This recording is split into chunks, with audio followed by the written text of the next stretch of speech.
G'day, I'm Graham. Welcome back to the channel.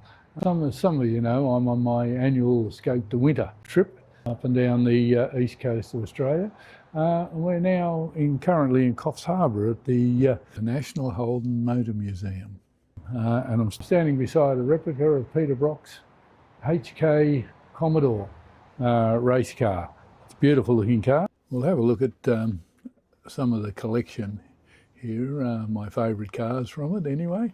The collection's owned by the local ex-Holden dealer, and I believe he has about another 25 cars in storage which could also be shown in the collection from time to time. I think there's about 25 here now, so he owns about 50 in total. This one is probably one of my favourites of the exhibition. It's a HT Holden Monero GTS running a 186S motor. I had the HK, which was the model before this one, but the 186S was a 6-cylinder motor with a dual barrel carburettor and headers, and it was a nice little car to drive. And being in white, I really love this car. I wanted a white one when I bought my first one, which was in the blue, but I couldn't afford the $300 extra to get the V8 which they had on the floor in white.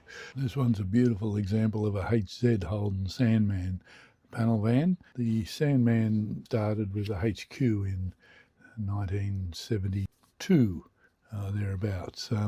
This one runs a 4.2 litre. Most of them ran 5 litre V8s if they were being serious about it.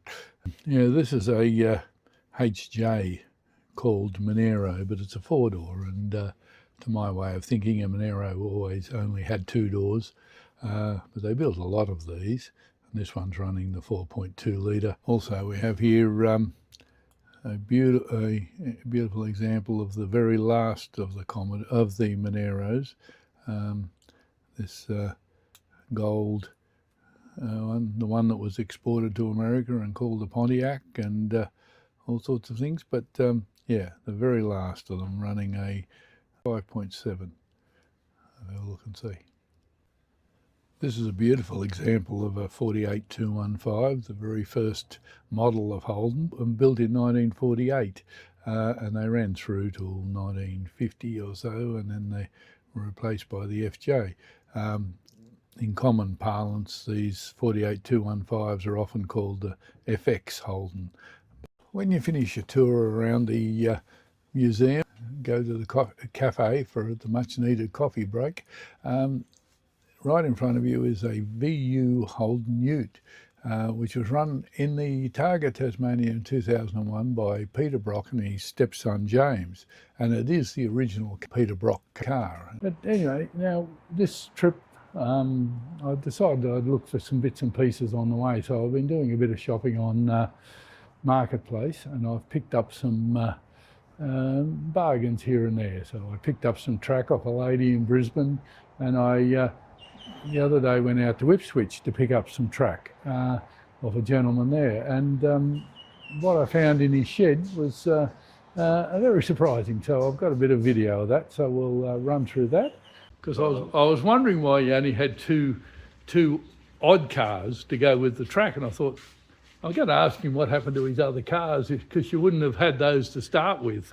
And that was the slotted. I was going to tell you, Graham, is what happened was that when I was refurbishing this, because I've got to continue with the other story, and then it all sort of falls into place.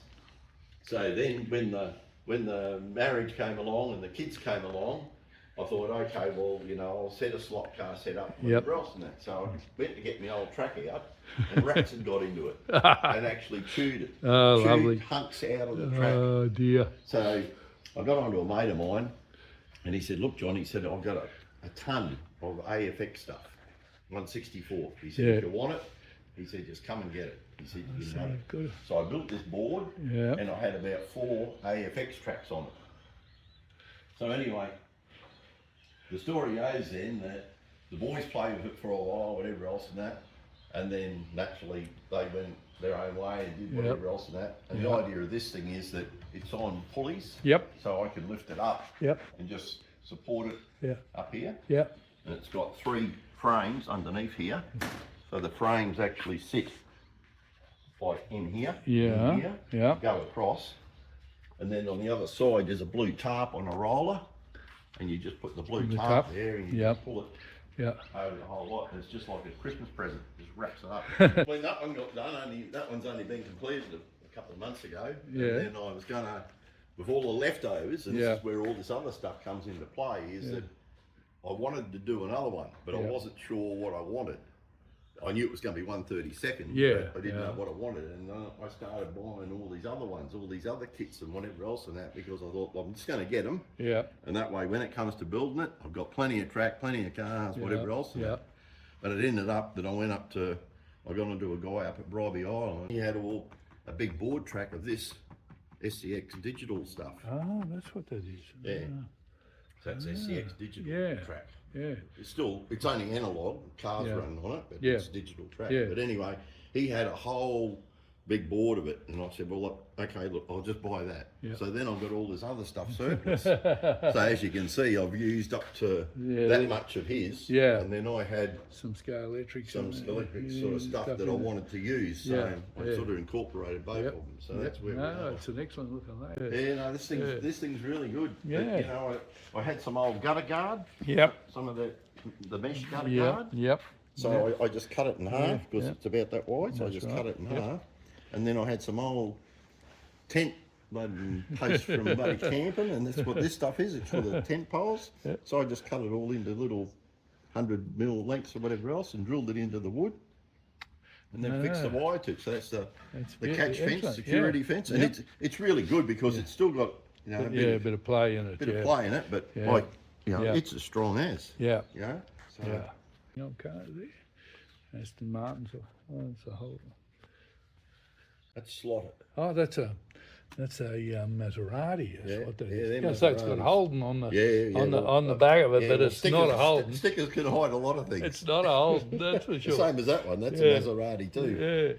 Yeah, another and that's an Aston Martin. Aston Martin, yeah, I know. Yeah, that's a Maserati. Maserati, yeah. So and in here, he's got a few 132s. Yeah, a lot of 132s, a lot of Aussie ones. Yeah. Yeah, I've got another. We've got a big event coming up soon. King of the Mountain Ripley 220s coming up. All right, when's that? Oh, I don't know, in a few weeks' time. When I get all the boys together. Oh, good. Yeah. So it's a 22-metre track, so it's going to be a 10-lapper. I got a lot of my stuff that I needed from Mr. Slotcar in Victoria. Oh yes, Peter Van Horsten. Yes, Peter Van Horsten. Peter's great. He makes to deal with. Yeah, he all makes the tyres. Right. All the new tyres. And that. I got them from MJK. Yes, MJK are the people for them, of course. Yeah. But I didn't realise that there was so like when I refurbished it. I did realise that there was so much behind the scenes stuff with slot cars. It's only once you sort of get involved that then you start looking at what sort of braids, what sort of height. You need a guide plate. You need them and your special braids. And I was even. Yes, it's a rabbit hole if you really want to go right down it.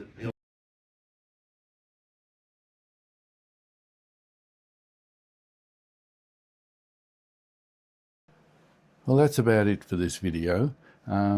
But this coming Sunday, I hope to be at Sydney Motorsport Park for the Scalextric National Swap Meet, and I hope to see some of you there and meet you for the first time. So really looking forward to that. So if you like this sort of content, please like, subscribe and comment, and we'll see you again soon.